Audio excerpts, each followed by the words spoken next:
Kuo čia ypatinga ta ministerija, kodėl tokie mūšiai ir kodėl mes Lietuvoje nieko negirdim apie politinę korupciją? Pats pagrindinis lakmuso popierėlis, kaip sėkmingai valstybė gyvuoja, yra korupciniai skandalai. Jeigu pasižiūrėtumėme 90-uosius metus, visą nepriklausomybės laikotarpį, tai šešėlinė ekonomika sudarė net 45% nuo BVP.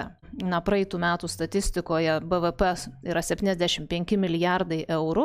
Šešėlyje turime šiek tiek mažiau, 15-16% nuo BVP, bet tai yra 12 milijardų eurų. Ir bendroje politikoje, kai yra tokia tendencija neviešinti korupcijos, kaip tik naudotis visomis korupcinėmis schemomis, iš šių politinių debatų mes tik galime įtarti, kad kažkas yra netinkamo. Jeigu pasižiūrėtumėme prieš 25 metus ir daugiau, Mažeikių naftos privatizacija 99-2000-aisiais, Klaipėdos SDG terminalo skandalas 2010-aisiais, Ignalinos atominės elektrinės uždarimas, visa tai yra labai panašios schemos, jeigu kalbėtumėme apie dabartinę planuojamą korupciją Lietuvoje susijusią su energetikos ministerija. Pinigus galime paslėpti po statybomis, remontais, tinklų modernizacija, kas ir faktiškai įvyko su ESO Litgrid Ignitis grupe. Kadangi